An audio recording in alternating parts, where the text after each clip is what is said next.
Hi, at you tonight. We've got the No Use with Brenton and Nathan. It is classic movie banter, live from Sydney. Coming at you in 3D. By which I mean at least 3 waves. It's classic movie banter. So, Nathan. Yes, Brenton. I'd like to start the show with a little chat about everyone's favourite food. Sushi. Sushi, buddy. Are you a fan? Buddy, look, I don't want to come across as a little bit too in love with this, but I am a huge fan of sushi. Very big fan. Look, like, I don't know how often you have sushi, but for me it's nearly daily, and you know, we both came from the Gold Coast, so you know, we're pretty close to the water, we're pretty close to, you know, live fish and all that kind of stuff. I tell you what, coming to Sydney, I reckon it's a bit of a roll of the dice when it comes to sushi. I agree. I think on the Gold Coast, 9 times out of 10 you'd walk into a solid sushi joint. Yeah. 9 times out of 10 in Sydney, you will walk into a mediocre sushi joint. The other one out of the 9 out of 10, so the one that's left, half of that would be a fantastic sushi experience, and the other half would be fucking god-awful. It's true. Like, you really are rolling the dice, and like, look, have you ever been to a sushi restaurant, and like, you know, they go, like, they shout at you and they go, hey, welcome, you sit down, that kind of stuff, and like, you're ordering all your things, and like, as you're doing it, like, people like subtly just take your plates that you're about to grab. Yes. That happens to me all the time. Yes. However, there's nothing worse than walking into a sushi train, sitting down to, you know, have a nice, whatever, I don't know, a nice roll. Yeah. And you notice that there's no one else in the shop. Yeah, of course. And you look at the plates of sushi, and you think, how long has this fish been sitting on this plate for? I know they have the little plastic coverings, but man, like... By the way, I do not trust those at all. No. I've been to like sushi trains and seen like little kids like just like pick up those plates, like lick them, like probably spit in them, and then put them back on, and then just have them go on their merry way. Yes. I don't trust the system. I know I don't trust them because I was that kid that did that. Yes. I mean, like, I'm very guilty of it. That's the thing. I mean, so you might be surprised to know that I was raised young on the sushi. Okay. My father would often take me to sushi trains, and you know, because he wanted sushi, so he'd bring me along. You make this sound like gambling. Like, I know, but I was tired and young. It's strange because I remember being around the tender age of 10 or 11 or 12, around there, and I'd be out with friends because that was when you'd start to kind of socialize away from like a sleepover or a play date at someone's house. You'd go out. Yeah. And you'd be like, let's get sushi.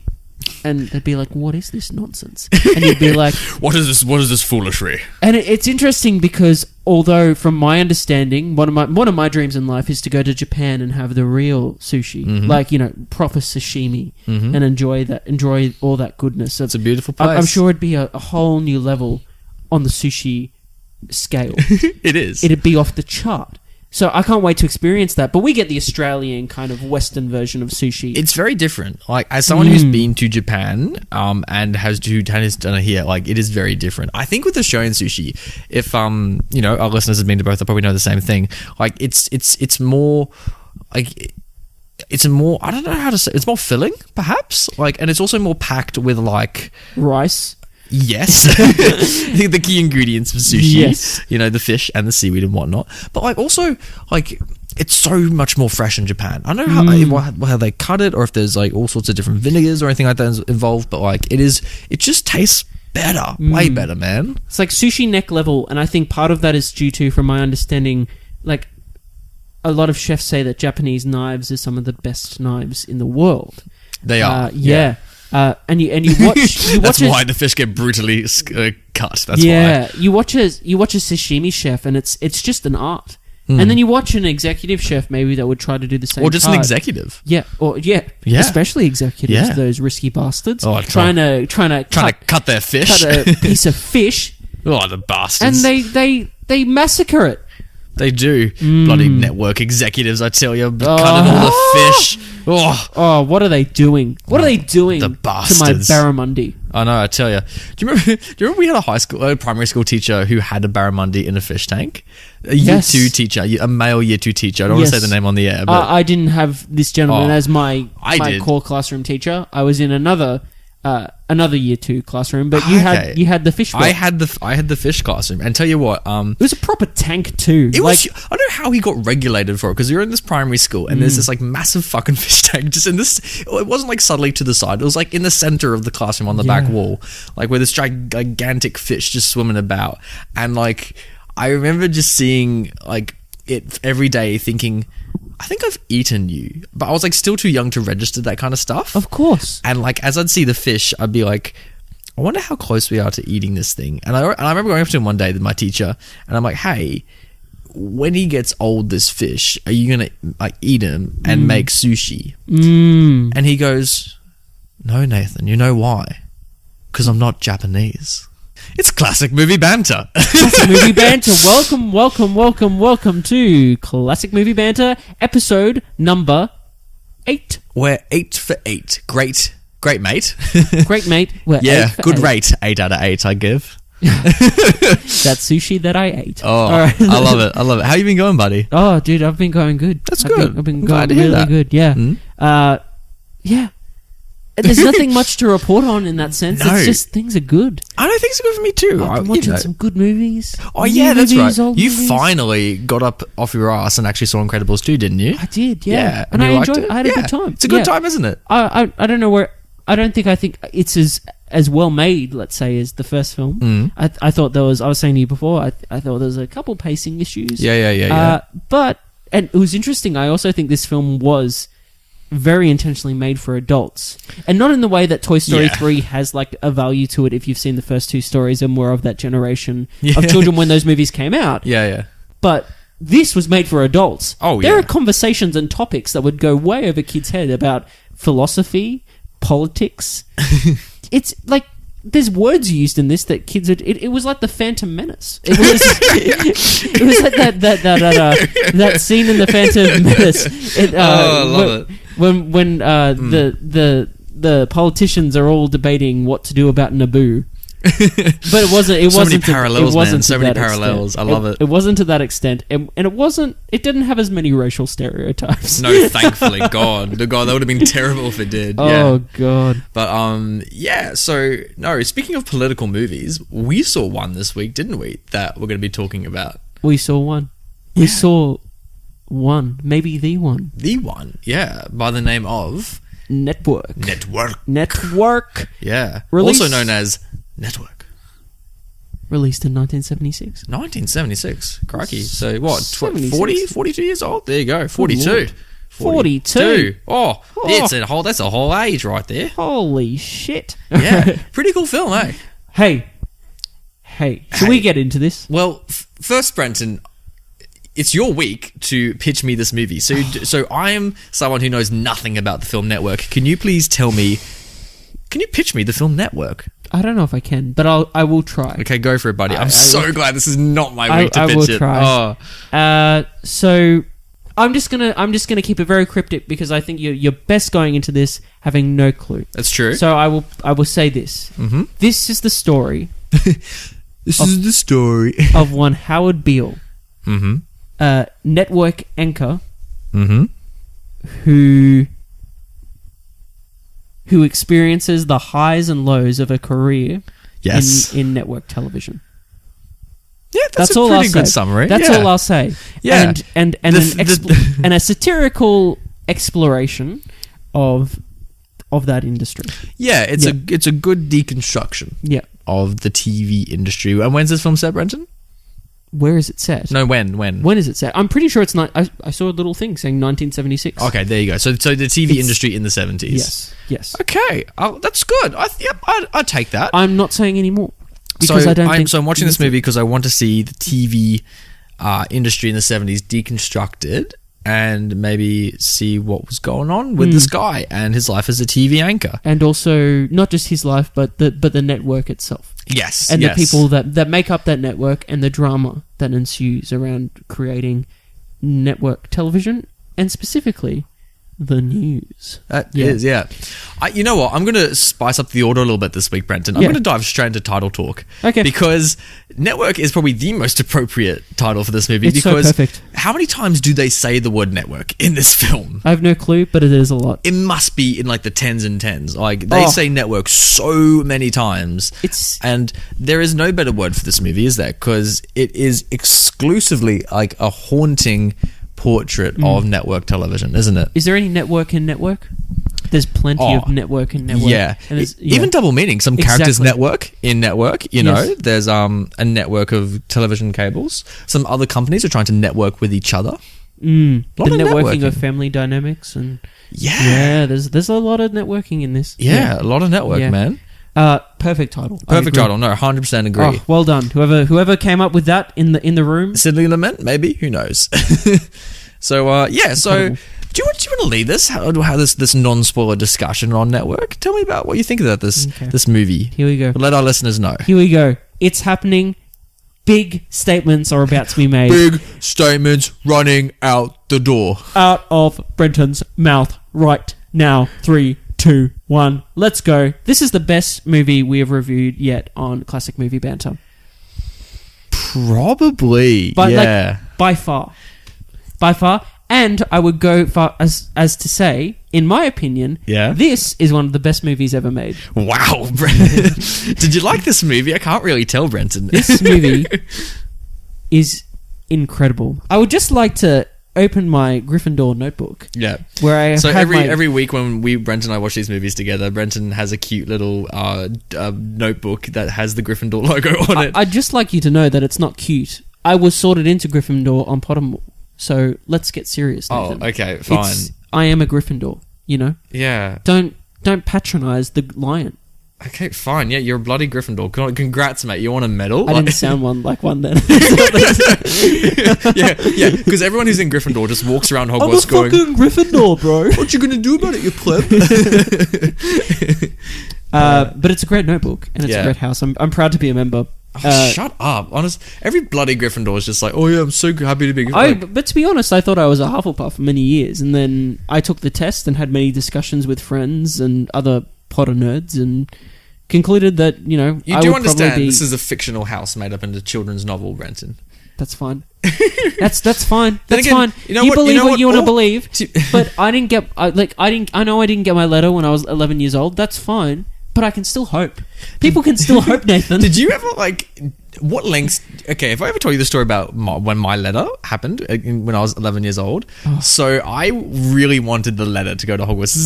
This is a true story I'm about to tell. So it's year 11, the kid in Australia, and I'm like, I'm going to get the letter. And then, obviously, turned 11, the letter didn't arrive. And then I'm like, oh, wait, no, my birthday's in January. The semester doesn't start till September. Harry got his letter in, July. So I'll wait till July. So July of, whatever it was, 2007 or something like that comes around, still no letter, still pretty upset.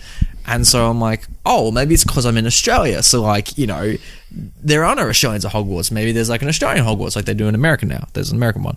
So I'm like, okay, well, maybe they just do different dates. And so I waited a couple more months, and it was nearly September, and no letter had arrived. And so I wrote myself a letter. I literally opened up Philosopher's Stone and I copied word for word McGonagall's letter. I wrote it in the same green ink that she did. Wow. I wrote it on a normal white piece of A4 paper, so the parchment wasn't really there. But I gave it to my father and I addressed it to myself and I said, can you put this in the mail so it doesn't arrive for a while? And Dad's like, why? And he didn't know what it was. And I'm like, I just want to forget about it. And can you do this? This is me as a child. And Dad's like, okay, fine, whatever. So he mails it, and then some weeks pass, and then I forget about it. And one day I come home from school, and there's a letter addressed to me. And I'm like, this is it, Nathan.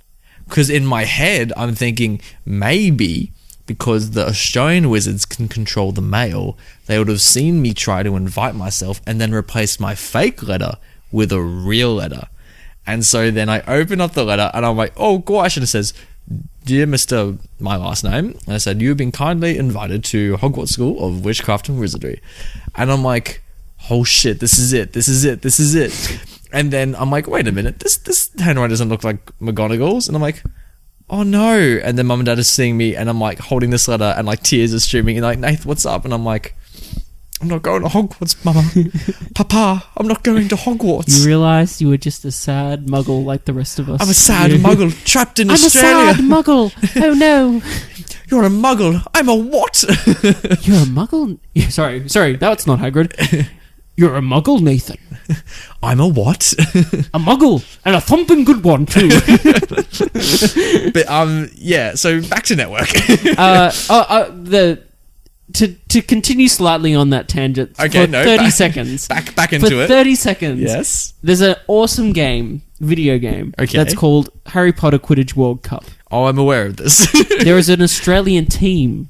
No. In this game. Is there actually? There is. And No. their stadium I'm just saying this because it's fucking awesome. And whoever designed, did the creative design for this game is like just great work on designing Australian wizards and whatnot.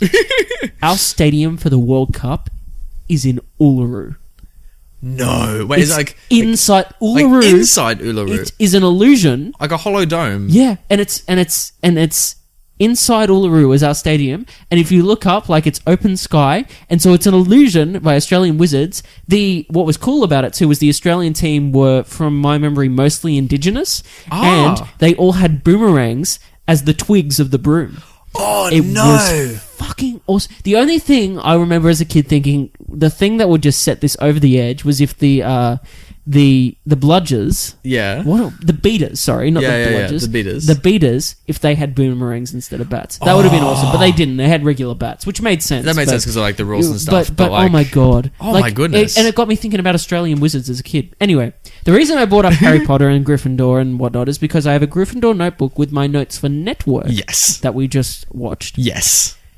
There wasn't many notes I really took that were of value because most of them are just praising certain aspects and you're just of certain in the film, scenes. aren't you? Yeah. Same here, buddy. Same here. It's like my first note is this is fucking great. It is pretty fucking excellent. Yeah. So you follow this dude who down on his luck goes through a bit of a mental breakdown live on television, and this Necro executive played by Faye Dunaway decides to harness this dude's mental breakdown and say, let's put this on primetime television and let's turn this man into a messiah.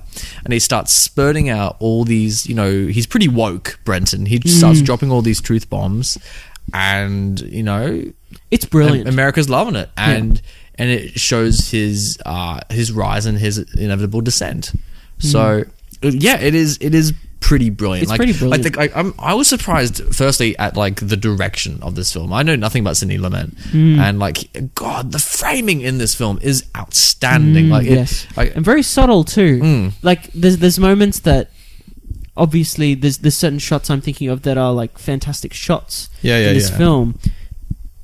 But I appreciate them because they're very complicated in the way that it's kind of set up and the way the camera is placed in regards to actors, to scenery, and etc.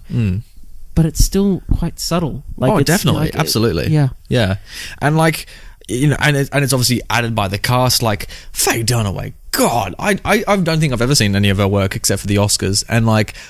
Everything that she did in this film was just outstanding. Like she is, like she takes that archetype of like the strong woman in business, the exec, and she just adds so many different layers to it. Like she's so complex because you think she's just on this like drive for herself, and you think that she's this woman trying to take charge in that network, but you slowly find out more about her personal life, and you realize this network is all that she has.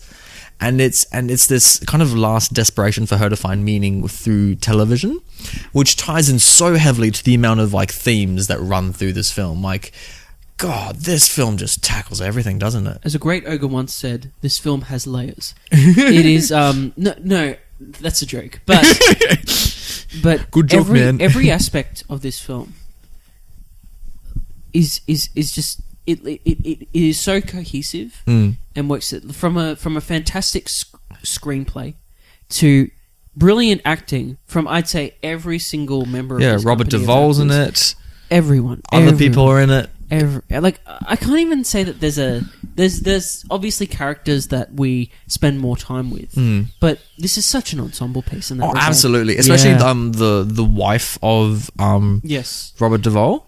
No, not Robert Duvall. Sorry, the other guy. Max. The character's name's Max. Yeah. She's in there briefly, but God, Powerhouse. she does Yeah. powerhouse performance. Like they're all just acting their asses off, and the story is genuinely interesting. If like this is such an intelligent takedown about everything that's wrong with television, and not just television, kind of just like screen media in general. Really, I'd say just society in general. Yeah, I think it's using network television to point out the problems, obviously, with society. That's literally what's happening. Yeah, of course. But also, like it's a network station that's we're focusing on, but that's kind of the framing in which we view our world, and that's the point of that.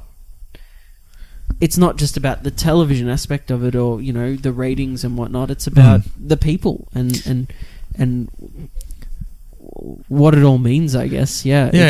By the way, asks some big questions, but it does so in an understated manner.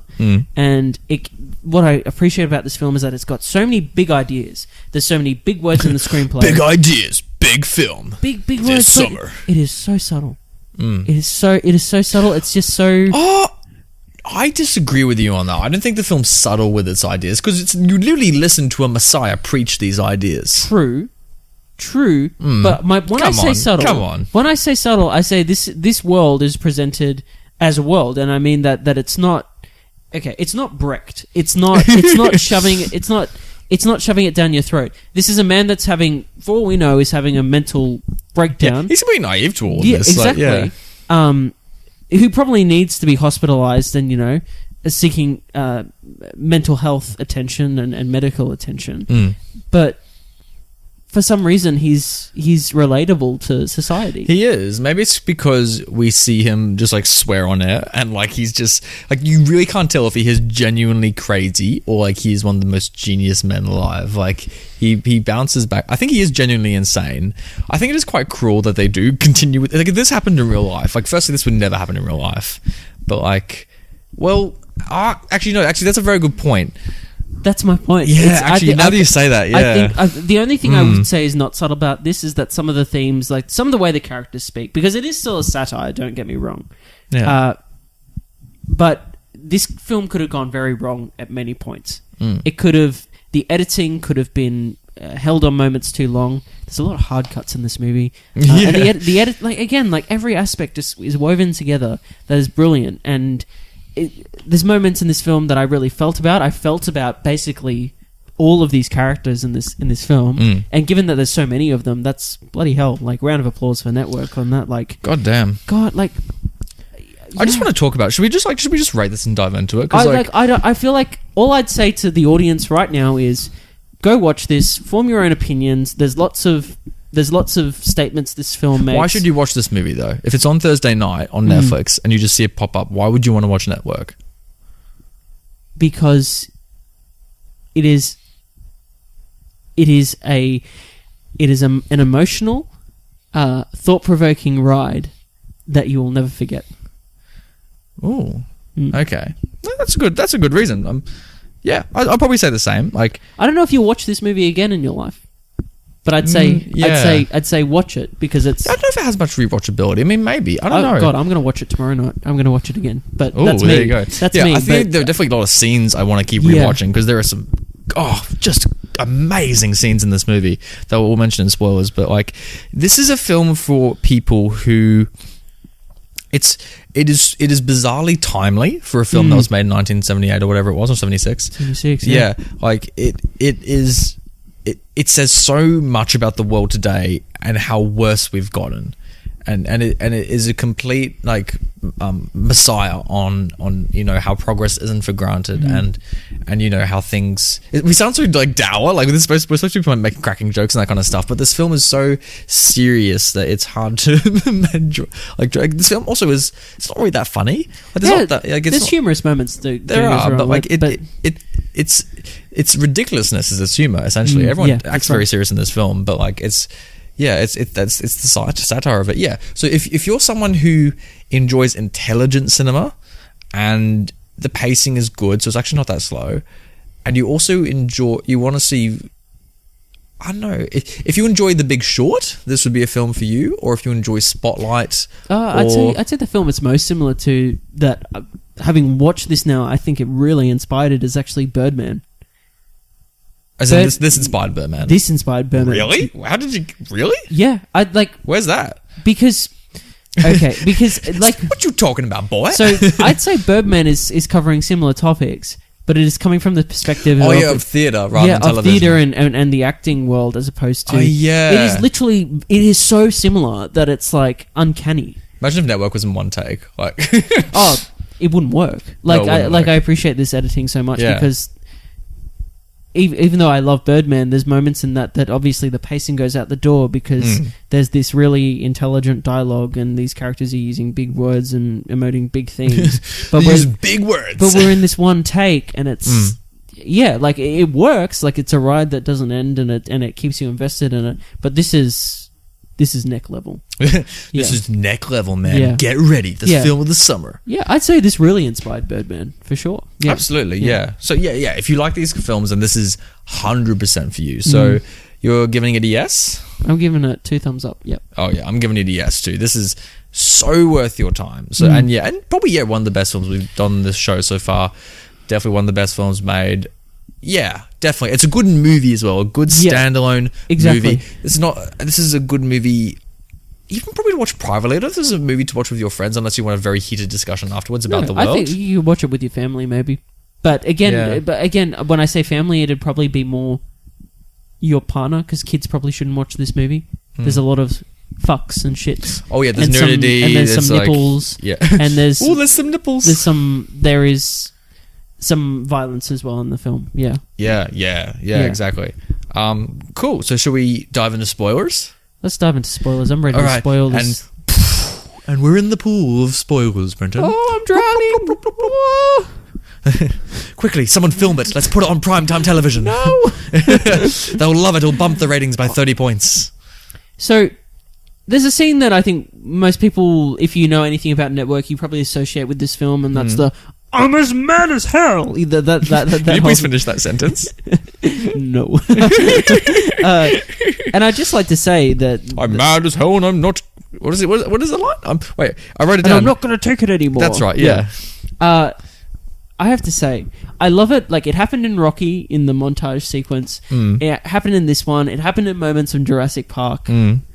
I love it when movies live up to those moments that you kind of know them for. See, I didn't know it was in Network. Oh, really? I had no idea that line was in this film. I mean, obviously I've seen that line before and I've seen the clip, but I had no idea what movie it was from. And then when he started saying the line, I'm like, oh, this is from this movie. And I'm like, that makes so much sense. And it's so good. And then everyone says it. And like... What a moment. What a moment. What a moment indeed. And speaking of which, what an incredible performance from Peter Finch. Oh my god. Oh god. From all the actors. Yeah, but like, it's so funny because he's actually not like the main character as such. Like when it comes to his screen time, he's really a supporting character. Yeah, he really is. But like the whole film's about him, but he's actually not in it that much. He's only there to go cuckoo, to preach, and then to be shot at the end. Yeah, that's right. Spoiler alert. So like, but the way I think what carries it is the way he endows this character, I guess, with so much humanity and so much relatability that. God, I don't know anyone who could have I know that there's been a stage. Actually, interesting. There's been a stage adaptation recently that came out, yeah, on West End. I think it might be transferring to Broadway. Ooh. But guess who played Howard Beale? I know who did. Bryan Cranston. No, actually, yeah, great pick. I think an insanely excellent good pick. casting. Yeah. I wonder if they won't remake the movie. They can't. No, God, this movie should never be remade. No. It is because it's unlike West Side. West Side needs a remake. This never needs a remake because you said it before. It is so. It does its job, and it's also because it's from the 70s. Yeah, and it says it doesn't say so much about the world today. It's timeless. So obviously, so the movie is about the escalation. It's all about escalation and what network television will do to get those ratings. And they put this lunatic on the air, and he preaches about the failure of democracy and the anger of the American people and the anger about postmodernism society, like really deep issues. And and this isn't easy to digest. And these network executives, they just say they have the most ludicrous notions that eventually lead up to murder, and when they discuss it, they just don't bat an eyelash. Oh, it's great. Like that scene at the end when like Faye Dunaway is like saying, "Oh, so this guy who we picked as a lunatic to go on the air and has now been spurting shit for months that we've benefited on, but like this is probably a bad idea, has now actually started spurting some bad shit. Instead of being responsible for this, how about we just murder him and then boost the ratings for that?" It's not even those bad shit. It's just shit that's now boring the people because it's not what his original message was, because he gets weirdly brainwashed by because he's brainwashed by the I'm pretty sure it's basically the money behind the network. Exactly. It's the that's right, because the network's getting a merger, and then that gets failed off because he's like, "Oh, bloody Arabs," and then like he has a meeting with them, and how great's that? I love the framing for that scene because you see like the whole way of lights, and that guy's at the end of the tunnel, and the way he's preaching it, I'm like, God, fantastic. That's amazing framing. Oh, so good. But yeah, I love that last scene when it's a horrible circumstance. It's cold, it's cruel, it's calculated, and I loved it because again, it was such fantastic editing that. Well, and it was the way that she just offhandedly says at the end, they've had this huge conversation about killing a person, assassinating an innocent man who they've hired to do a job for them, for their benefit. They say that they're going to just assassinate him. They say, guys, well, the question is whether, we kill him or we don't kill him. That's what we're talking about. And then she says, just offhandedly, well, there's no real other option. Hard cut to the opening of the show, and then it just happens instantly. Yeah. And it happens straight away, it's instant, it's shocking, and then the film ends.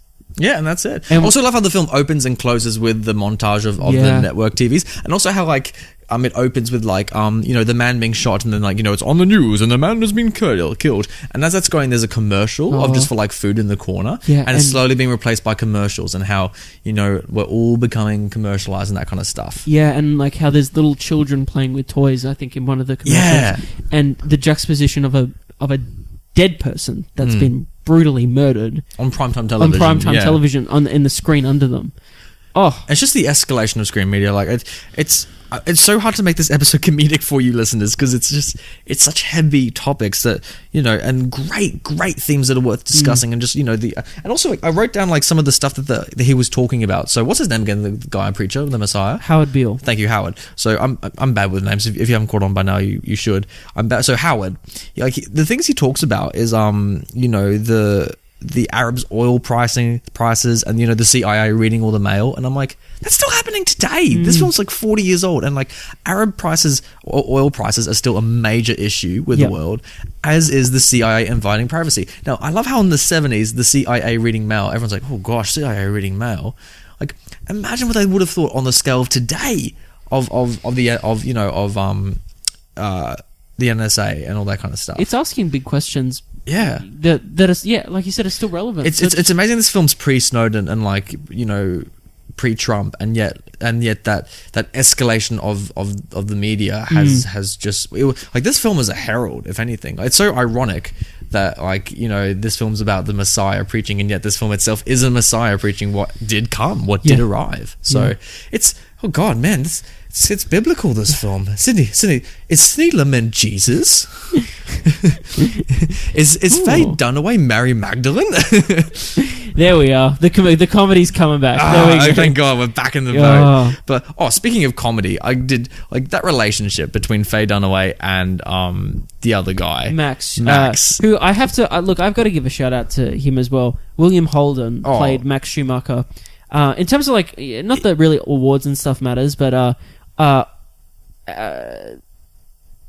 Peter Finch famously won the Oscar for this film. Yeah. Rightly so. For best lead actor. But nominated alongside him was William Holden as Max Schumacher, who arguably is the lead of this film. He is the lead of this film, yeah. But did you buy that relationship with him and Faye Dunaway? I did. Yeah, I did. He's so much older than her, though. But they make it work. I don't know how... Again, it's one of these things in this movie, it shouldn't work. No, it shouldn't. It shouldn't work. And it does. And I feel for them. And I love when they randomly just cut to a scene of them on the beach. Like they have some time and they're going on a random date. It's not so much that I care about the actual them keeping this relationship, or that I care that they're, because as soon as it starts, it's going to fizzle out. Exactly. You know it's doomed. But God, the humanity, I guess, that in that relationship and especially from Max, that character is so well written. He really is. And I love how he keeps referring to their relationship as a TV script. Yeah. Because Faye Dunaway, all she can do is make great television. And she treats her own private life as television. And she thinks of her life as a script and that kind of stuff. And he picks up on that. And he, refers to their milestones and their arguments and all that kind of stuff as, seasons. And she... It's so good. And there's a close-up and she's kind of tearing up. And then the phone rings in that moment. Is that moment? Or is that... Maybe. Oh, no. She picks it up and she's like, I'm not coming home. And she slams it down. Like, is that one? No. Actually, no.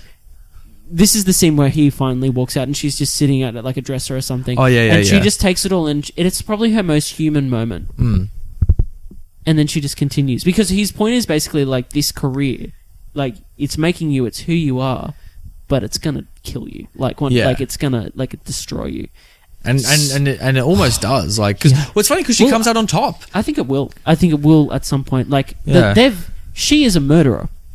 She is a murderer. I mean, they're all murderers, mind you. I mean, that's also right. what you define as murder. I mean, they kind of murdered the. Well, yeah. I love that when the American people finally twig, they're all just like, oh, this guy preaching all this gloom and doom maybe isn't the best thing for us to be watching when we come home from work. Yeah. And so, well, the message changes. He then starts making it about what's the change? It's like that. It's basically the idea that the America is dead. Yeah. Nationalism, patriotism is dead. They class the corporations will run the world and all that kind of stuff. And everyone's like, well, maybe he's right, but fuck, like, I don't want to watch this, like, now. No, and that's the thing, like... I want to be mad as hell at the world, like, and my lot in life, not, we're just being controlled. And I remember as an audience member, you watch this and you do get a sense of anger, and, like, you do believe... Because a lot of what he says, like...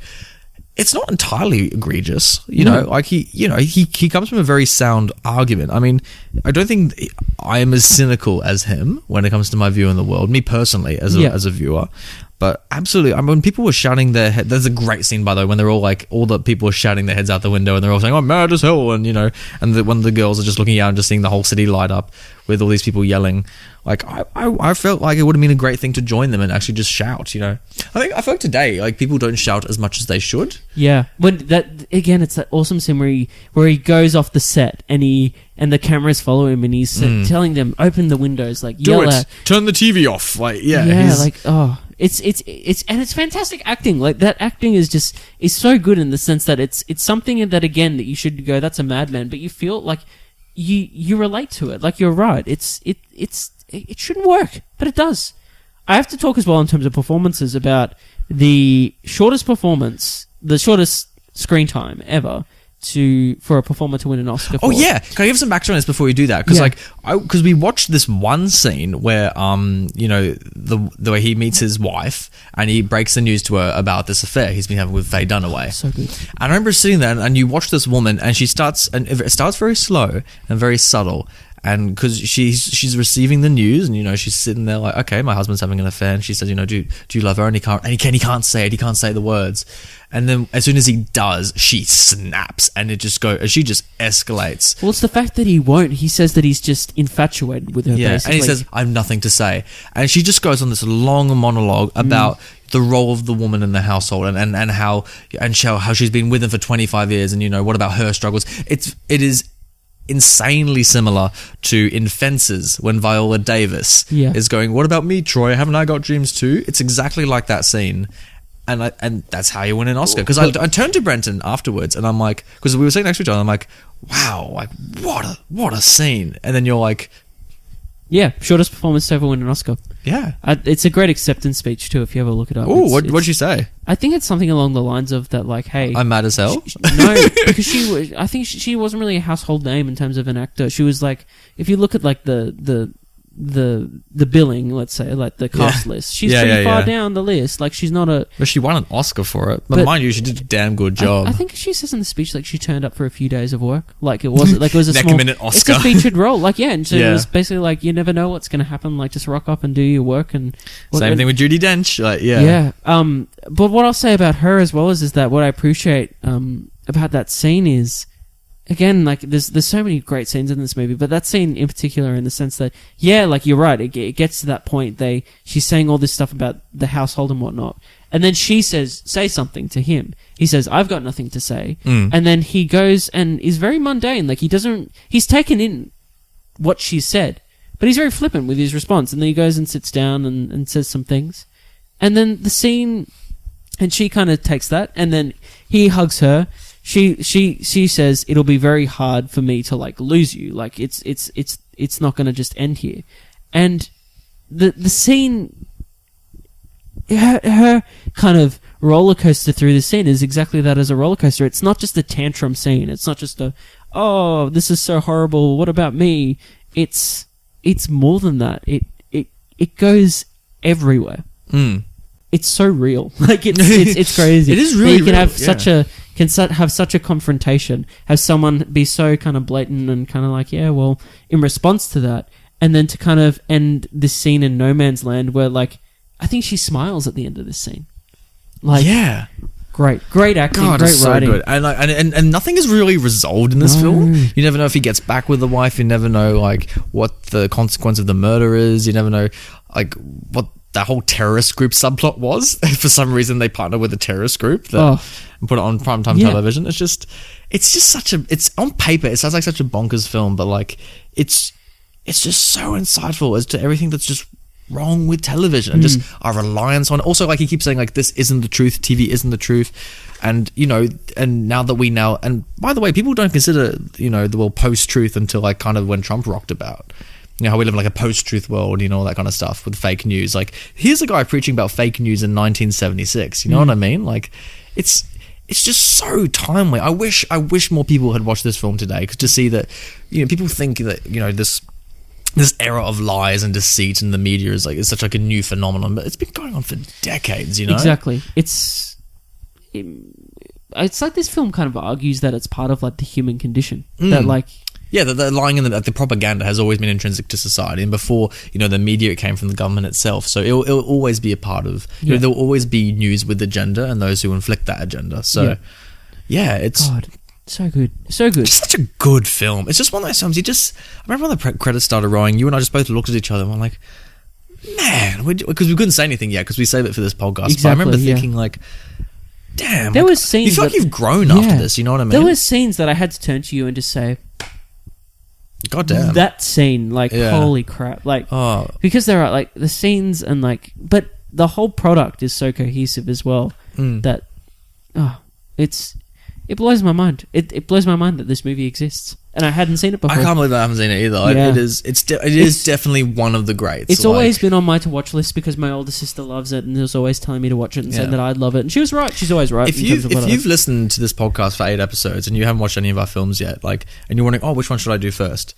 Well, you're obviously in spoilers now, so you've probably already seen this film then, but, like, it has to be Network. Or if you got mates who come to you and they're like, oh, you know, what should we watch? And that kind of stuff. Like, what movie should I be watching? Tell them to watch Network. Like, if you've seen it, then, like, preach the good word. Like, you're on national TV right now. Like, it is so worth watching. I feel, I don't know, I just have such a different perspective on media now, just from it. And, like, and that's great. And you really understand that, like, why media is like this. Like, I have this. There are good guys in media, but, like, there's just so many people who pretend to be good guys. They're just fighting for the wrong cause. You know what I mean? Yeah. Oh, that's what makes a good villain as well. So you could argue that so many of the characters in this film are villains. Like, there might not be any heroes in this film. Yeah. Well, I'd say that everyone. Yeah, I'd say that villain. It's one of those rare stories that's so good because it exceeds kind of that notions of heroes and villains. Because all the characters are just so complicated and so complex. And it's complicated. Yeah. That's like, I swear to God, that's my catchphrase in the show. It's complicated. Cinema's complicated, man. No wonder I fucking love this movie. It's one of the more complicated ones, that's why.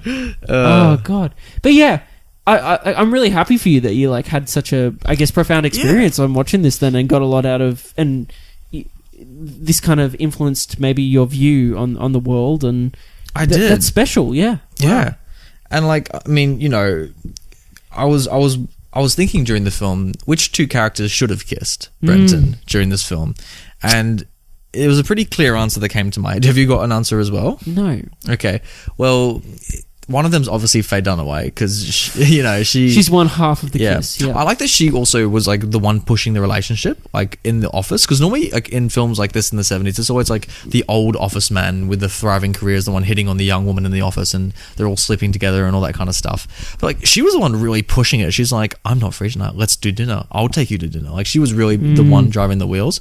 But even though that relationship was what it was, I 100% think Faye Dunaway should have just gone onto television herself and just kissed the Messiah.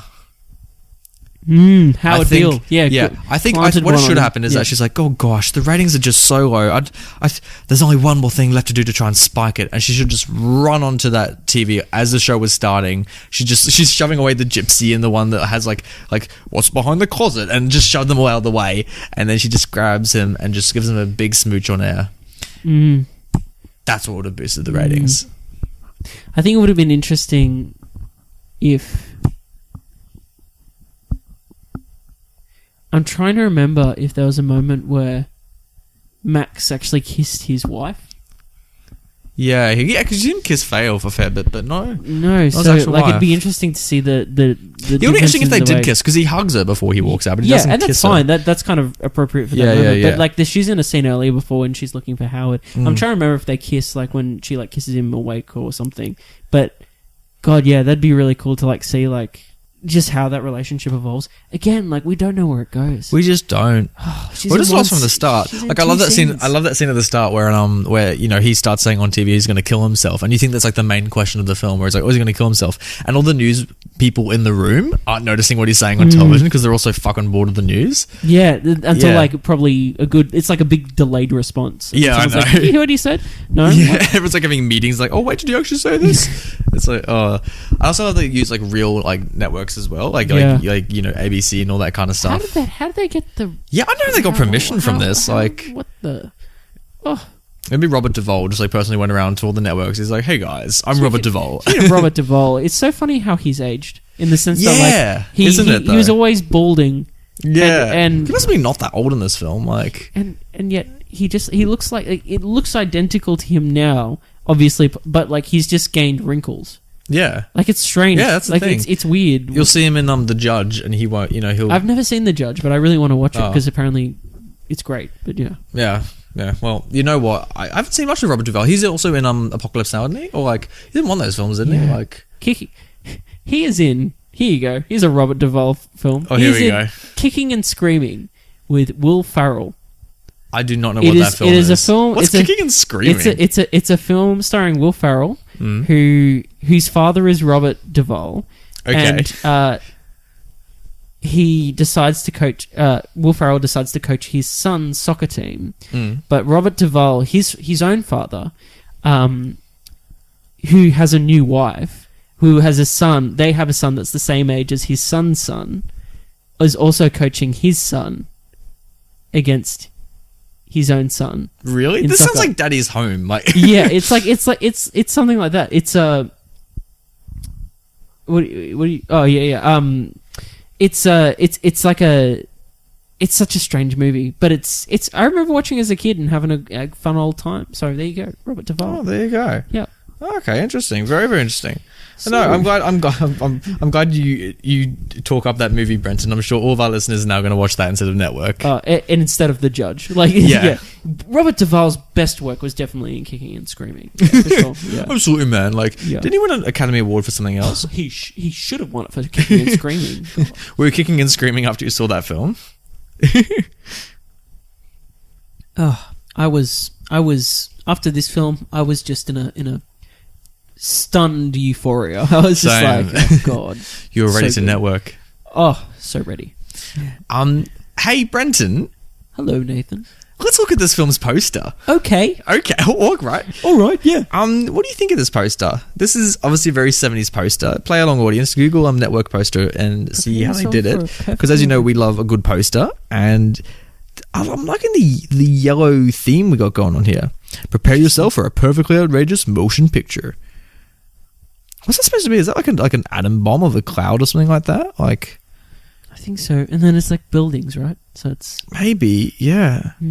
What is that? What's that slogan say? I don't know if I can quite make it out. Television will never be the same. You know what? It's Personally, vague. Yeah. I'm quite disappointed in this poster. Same. Yeah, I know. I think it's a case that so the film's timeless. This poster ain't timeless. No. It was probably a great poster for the time, but I can see how they're trying to make the icon like, but this is the thing. This image is never in the film. Like this network with the lightning bolt that's on the poster. So like, yeah, I don't know. I'm a fan of this film's poster. I expect, when I see a film's poster, Brenton, I expect it to be to inspire curiosity. Yes. To have a striking image. Yes. To be provocative. And also to be beautiful. And I feel like this one doesn't have any of those kind of things. No, it's kind of just old and boring.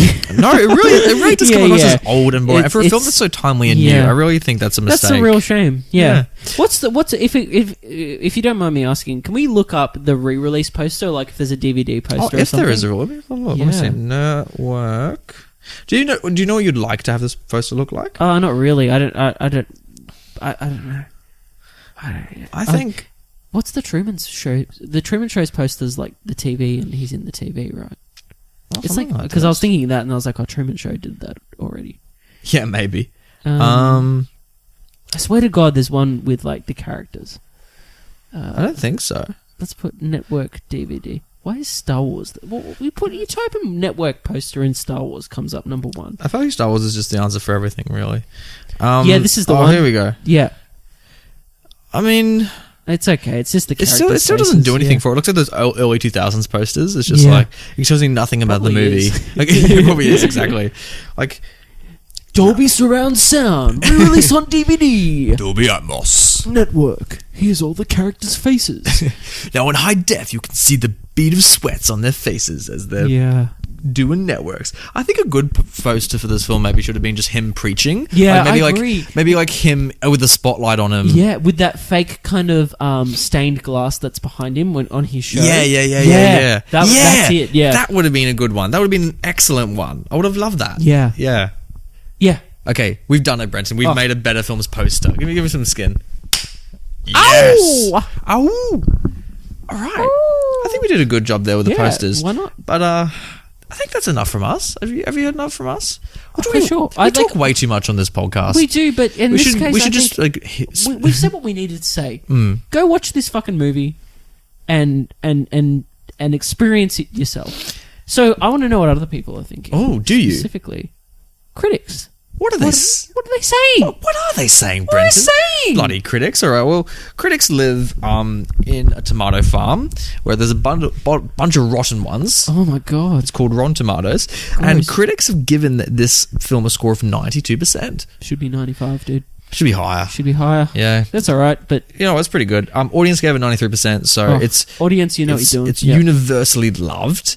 So, as I like to do this, I like to grab couple positives, couple negatives from both the audience and the critics and see what they say. Okay. Yeah. So, for the critics, Scott Weinberg from the DVD Clinic, he gave it 5 out of 5, Brenton. Ooh. And he said, rare is the political satire that rings as true as Network does. And the film is even more topical today than it was 30 years ago. Well, now 40 years ago, but... Yeah, absolutely. Great. It is so topical. Like this, one of my biggest complaints about film and TV about Trump is that it's just done so blatantly and it's done so obviously. I mean, yes, Trump is a very controversial person and there is a lot to say about the decisions that he's making. But when media talk about Trump, it is just so, here's all of our opinions on the table. Yes. You know what I mean? Yes. And they attack his character and they attack his issues, but but media just does it so upfront. Exactly. Whereas something like Network, it knows, it lets you know what you're talking about, but it just does it so much more subtly, and it just says, hey, and smartly. Yeah, and smartly. Like, you know what I mean? And like, I've yet to see a film that's come out today that's really handled the current swing towards populism, that kind of stuff, that's done it as well as what Network would have done back in the day. Yeah. So I hope we get another Network. You know what I mean? Yeah, for sure. Like not a remake or a sequel, but like just a film that smartly tackles what's going on today with escalation. Yeah. Yeah. Yeah, I'd be down for that. Yeah. There you go. We should start writing it now. Yeah. We should. I'm on it. Okay. A.D. Murphy from Variety. I love Variety, one of my favorite magazines to read about movies. Shout out to Variety. So he writes from Variety. Full stars. He said, "This is a broady, stops out, no holes barred story of a TV network that will quite literally do anything to get an audience." Yeah, man. Yeah, man. You think of the shit that you see on TV these days? Like, there's some weird shit that they want people to watch. You know what I mean? They'll try and get viewers' attention. Like, here's people trapped on an island and they've only got 5 fingers. Here's one dude. Watch 20 girls fight over him. Who's gonna marry him at the end of a month or a couple months? Look, I kind of like Bachelor. I'm not gonna lie. Like, oh, you're trash. I know, buddy. I know I'm trash. I think I'm trash for other reasons, but like, we can add like Bachelor to that list. Bachelor fan Nathan makes him trash. Look, it's one of those social things. You know how like Game of Thrones is super popular, and like a lot of people talk about Game of Thrones. It's one of those shows that you kind of have to watch because you're left out when you're not a part of it. That's me and Bachelor. Like, especially in the workplace, like, it is just so like, it's as a man working in the city in Sydney, putting on the nice pants and shirt, rocking up to the job in the high rise, making them dollary dues, all them salaries. In the office, crikey, it's hard to avoid the topic, what I mean? Especially when the season's on, it's a part of it. I'm interested to know, in terms of like Game of Thrones and these shows, their lasting effect. So I'd be interested to know Game of Thrones when it ends next year. Yeah. 5 years from now, will we look at it as one of the greatest shows of all time? No. Because for me, in my opinion, there's some pretty weak seasons in there. There's, like... We'll have to see what the audiences are saying. Yeah. When it ends. Yeah. I'd like to know what they're saying about Network. Ooh. Well, a critic... that was the most. Speaking of like subtlety, that was the most blatant freaking like segue to back to what we were actually talking about. I'm excited for both of us. It was a team effort. It was like, let's go. Done, Brenton. I'm impressed. Thank you. You too, Nathan. Oh, thank you. I love your work, dude. I'm excited for when we eventually do a supercut of all of our segues and how terrible they are. All oh, this was stop listening. Or is the classic movie banter? Thomas DeLapper from Boulder Weekly. That's a stupid name. The person or the magazine, you tell me. He gave it a negative review, and he said, much of the script seems to have been written with megaphone in hand, which is close to how director Sidney Lumet airs it out. Yet in retrospect, maybe the ravings of Finch as a deranged anchorman aren't so far from surreal madness of Jerry Springer. As I like to say on this show a lot, I think that review is kind of right, but I don't think it necessarily needs to be negative, because he's rightly pointing out that, hey Nathan, it's complicated. Oh my god, shut up. It is, in the sense that, yes, because he answers his own question. He answers his own criticism. Good job, Tom. You have one job. He's like, oh yeah, like it makes sense for this character. And I understand that maybe the other characters use big words, and I justified it for myself in the sense that they're network executives. They're business people. Business people talk like this. They use language. They, they use words. No, but English. they do to convince people, and it's using that language to influence people and to destroy people and to make people and to it's a whole different world to what we live.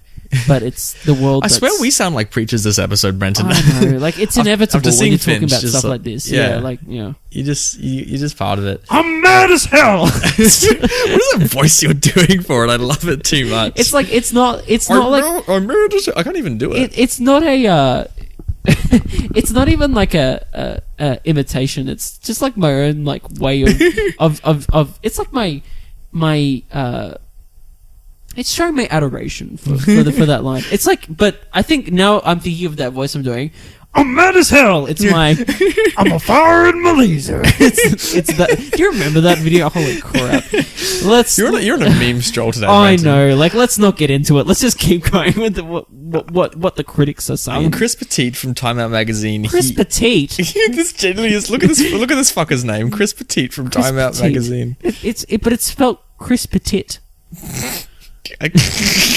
You're being kind. Let's be honest. You're being kind with the spelling of his name. Nathan and our audience, it's Chris Petit. We say it with a really Australian accent. Chris Petit. from Timeout. Go on, Chris Petit. Chris Petit from Timeout. Positive or negative? He gave it negative. He gave Network a negative review, and he wrote slick, adult, self-congratulatory, and almost entirely hollow. Self-congratulatory? No, I can't even say that word, so it's definitely not that.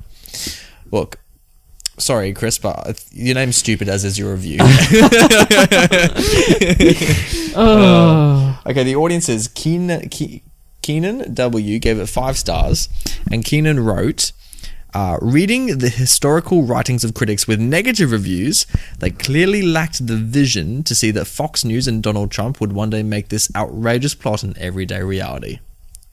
But again, good point. It's a good point. But you said it yourself. These themes will last the test of time. Yeah, there's always going to be a Trump. There's always going to be, a demagogue. There's going to be the preacher. These things are bound to keep, the false messiah. These things. That's why we must pray, Brenton. What? What? Pray? Who said prayer? Well, what? Is there a draft in here, Brenton? Are you trying to start a cult? What are you doing, Nathan? So Steve T says 5 stars, and he gave it this movie that This is the movie that predated the modern news cycle. We're still mad as hell, and we're not going to take it anymore. If you watch this movie, remember that it was originally written by Paddy. I'm not going to pronounce that last name. About what was possible to come. How eerie. Yeah, this dude who wrote this in the first place, if he's still alive today, he must be like, well, I bloody called it. He's just sitting on his couch at home watching the TV, just like, oh, well, I bloody called it. Bloody hell, I was good then. God. Oh, I think I'm an American writer, but apparently I'm Australian now. We'll just claim him, It's, Australia's own. You're a talented writer, you're Australian. Australia's own Paddy Chadlewski, I think his name is, Interesting point. Yes. Sanity Assassin gave it 1 star. Oh God.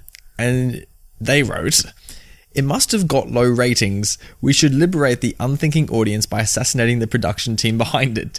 Tell me how to eat my hot dog. God, is this now the internet? This is out of date. Okay, that was a lot of words. Review. Yeah, what's the person's name again? Sanity Assassin with an exclamation point at the end. Sanity Assassin with an exclamation point at the end.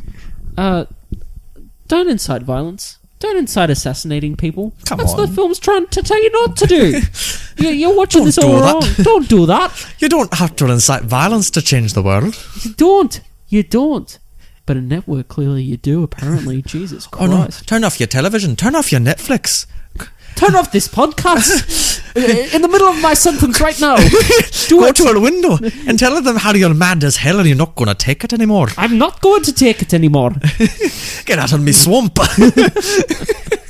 Like I said, this film has layers, man. Like it has many layers, and Shrek would approve.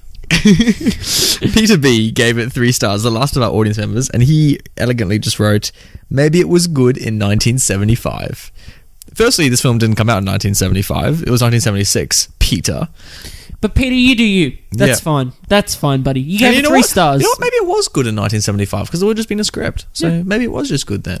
It would have been on the set. Probably would have been a fun set to be on. So it was just the production assistant who's just really salty. He didn't get a bigger credit. And he was like, man, this was good in 1975 when we filmed it. Like back in my day.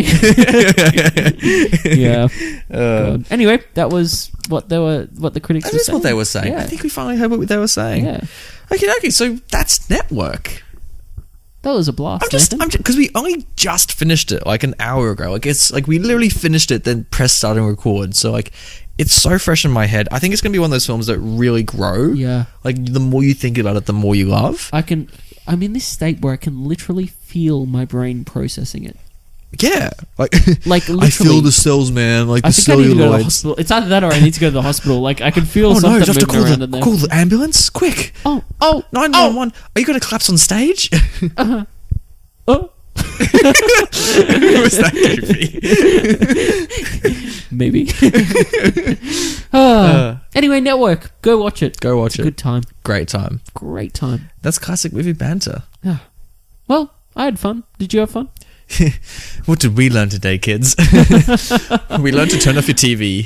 Seriously, just turn off the internet. Just like, hey, turn off this podcast. Seriously. Delete your podcast app. Turn it off now. Tell your friends to stop listening to podcasts. It's a dying Stop it. medium. Stop it. Stop it. Stop it.